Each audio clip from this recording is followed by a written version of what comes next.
A falar sobre Cristiano Zanin, novo ministro do Supremo Tribunal Federal, o nome do ex-advogado do presidente Lula foi aprovado na CCJ, a Comissão de Constituição e Justiça do Senado, e depois, com ampla maioria, passou pelo plenário da Casa. Para falar mais sobre esse assunto, a gente recebe, gentilmente nos atende, o senador Sérgio Moro, do União Brasil do Paraná. Tudo bem, senador? Bem-vindo.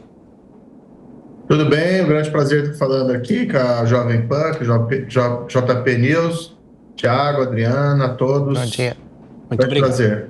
Bom, senador, o senhor teve alguns embates, né, na sabatina de ontem, mas depois, no plenário, ele foi aprovado por ampla maioria. E eu pergunto, o que vai garantir que ele não se declare ou que se declare suspeito em julgar casos envolvendo o governo e o presidente Lula no Supremo Tribunal Federal? Como é que o Senado pode fiscalizar esse procedimento?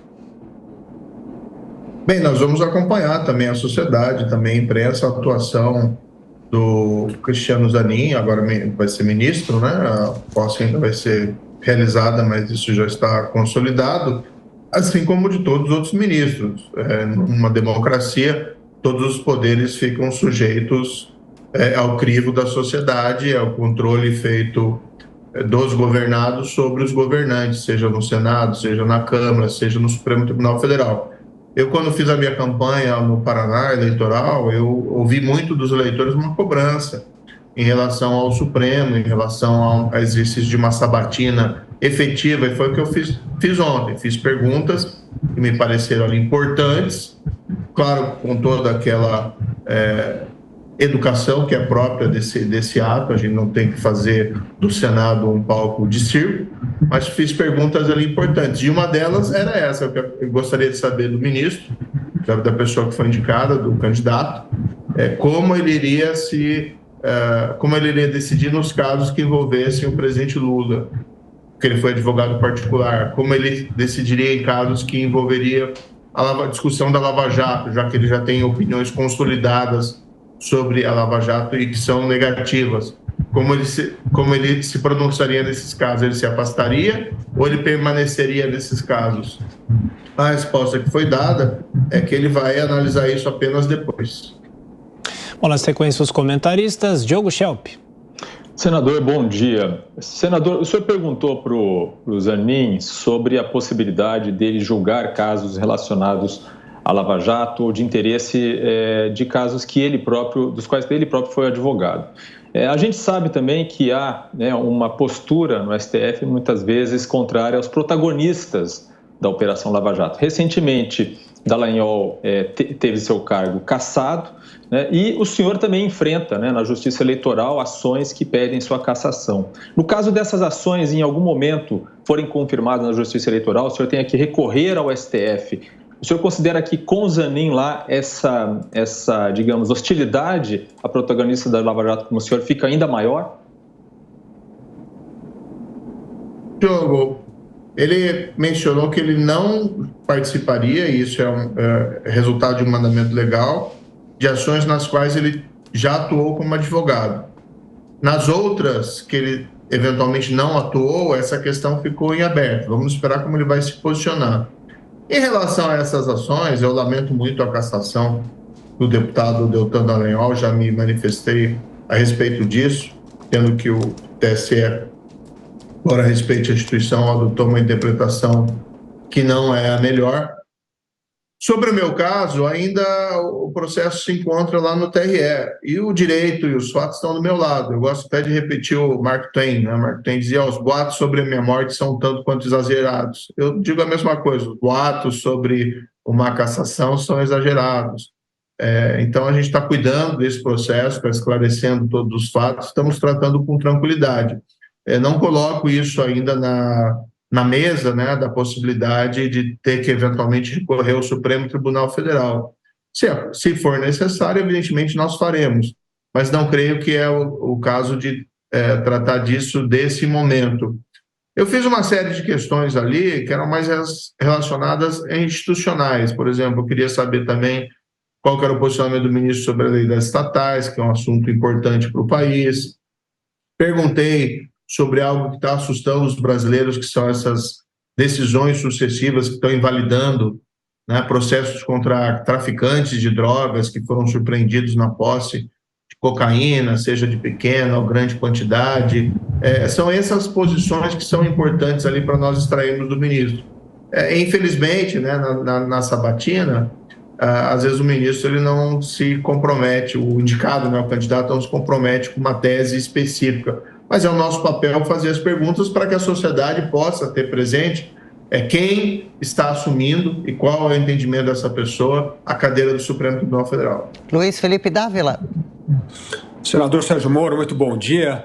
Senador, o Senado ontem fez diversos questionamentos, como o senhor mesmo colocou aqui, mas ninguém fez o questionamento central, que deveria ser o papel do Senado, que é a questão da impessoalidade. É uma questão de princípio, é uma questão moral. Essa discussão não foi tratada na sabatina.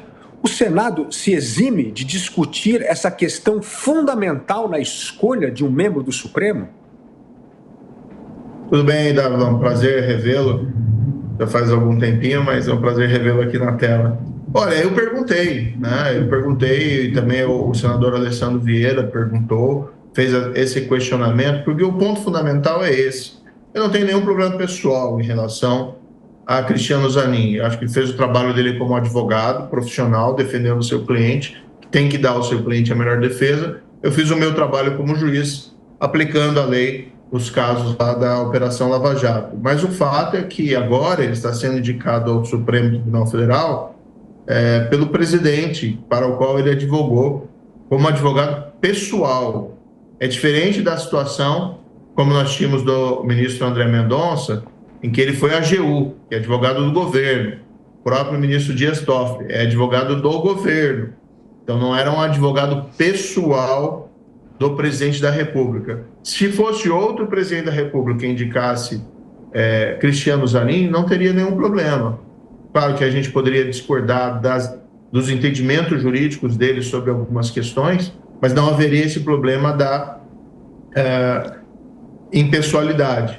Então, eu fiz essas perguntas, foi aprovado, apesar, né, eu declarei meu voto, votei contra, mas, enfim, agora nós temos que exercer aquele papel que é próprio do Legislativo e também a imprensa e a sociedade, que é exercer a eterna vigilância sobre a atuação do indicado. Mas essa questão foi indagada. Sim, eu acho que era a questão central. A maioria do Senado entendeu, no entanto, de que não haveria o problema dessa indicação. Não foi a minha posição. Estamos conversando com o senador Sérgio Moro. Na sequência, a pergunta de Cristiano Beraldo. Bom dia, senador. Prazer revê-lo. Nós estamos vendo nesse início de legislatura o Senado se envolver em alguns momentos que, na avaliação da sociedade como um todo, são negativos. A gente teve ontem uma sabatina que parece que já teria sido combinada, que não houve nenhum momento ali de tensão em relação aos questionamentos feitos ao indicado pelo presidente Lula. A gente teve também a transformação do arcabouço fiscal, que foi enviado pela Câmara, e ali vai se perdendo com a atuação do Senado o cerne do que um arcabouço fiscal precisa dar, que é um equilíbrio das contas públicas. O senhor acredita que neste ambiente onde a sociedade está vendo o Senado com esse tipo de postura, a gente pode falar em alguma coisa positiva? O senhor, por exemplo, apresentou um projeto de lei em relação ao que aconteceu numa escola do Paraná essa semana. Fala um pouco para os nossos telespectadores em relação a essas questões positivas que o Senado também tem produzido e que às vezes não recebem tanta atenção. Não, perfeito. Beraldo, vamos colocar em termos bastante claros que hoje a oposição ela é minoria no Senado. Eu faço parte dessa oposição, eu votei contra, né, a indicação do presidente, fiz a minha sabatina técnica e respeitosa, porque essa sempre foi a minha característica. Eu não entendo que faz parte ali do jogo político aquelas grosserias típicas que, infelizmente, a gente vê em alguns momentos. Espero que isso diminua, mas eu firmei minha posição. Em relação ao arcabouço, eu votei a favor do texto principal, mas eu votei também a favor de uma emenda que tinha sido apresentada pelo senador Ciro Nogueira, que apertava o cinto. Meu entendimento, e sigo aqui a posição de economistas renomados, como Marcos Lisboa, Marcos Mendes, que o arcabouço é ruim, é um instrumento frouxo de controle fiscal e temo pela evolução da dívida pública. Creio que estamos aqui hipotecando o futuro e o cenário econômico é sempre repleto de incertezas. No entanto, eu até fiz uma metáfora brincando, falei com algumas pessoas, olha, é melhor uma calça frouxa do que ela pelado por aí. O que é o arcabouço, né? Ele, no fundo, não é um instrumento efetivo de controle, mas melhor do que não ter nada. Nós trabalhamos para aprimorar. Agora, hoje a oposição é minoria, mas essa minoria vai ser uma minoria crescente, porque o governo está tendo dificuldade. O governo não vai fazer as entregas necessárias e tem se desgastado. Esse namoro do presidente da República com gente como Maduro, como Ortega, a própria indicação de um advogado pessoal, tudo isso gera um desgaste político, eleitoral para o presidente. Então, a oposição vai ser crescente. Paralelamente, existem temas que são suprapartidários. E aqui você tocou num extremamente importante. Esses massacres, esses ataques que estão acontecendo nas escolas, eles são abomináveis e nós precisamos reagir. Havia um projeto que era do senador Efraim para dar uma resposta penal mais adequada a esses ataques à escola. Houve esse ataque em Cambé, nessa semana, com 2 vítimas, o Luan e a Caroline, e aqui minhas condolências aos parentes, aos amigos e à própria cidade de Cambé. Eu liberei esse projeto para votação, queremos votar antes do recesso. O que ele prevê? A criação de uma espécie de homicídio qualificado, que a gente está chamando de massacre, que é matar mais de uma pessoa em aglomerações públicas, como escolas, aeroportos, com o intuito de gerar repercussão social, como é esse caso, essas pessoas querem virar celebridades de uma maneira macabra, nós não podemos tolerar isso, com pena de 20 a 30 anos por vítima, que é a pena do latrocínio, mas para cada vítima que for atingida por esses ataques. Agora, o mais importante do projeto, além da elevação da pena, que nesse caso é necessário, é prever a criminalização dos atos preparatórios. Porque hoje, se a polícia descobre um plano desse macabro de atacar uma escola, até que a execução inicie, até que a pessoa vá lá na escola com uma arma ou com alguma coisa, você não tem o crime. Senador. Então a gente precisa tratar isso com a seriedade necessária, então estamos criminalizando os atos preparatórios. Senador.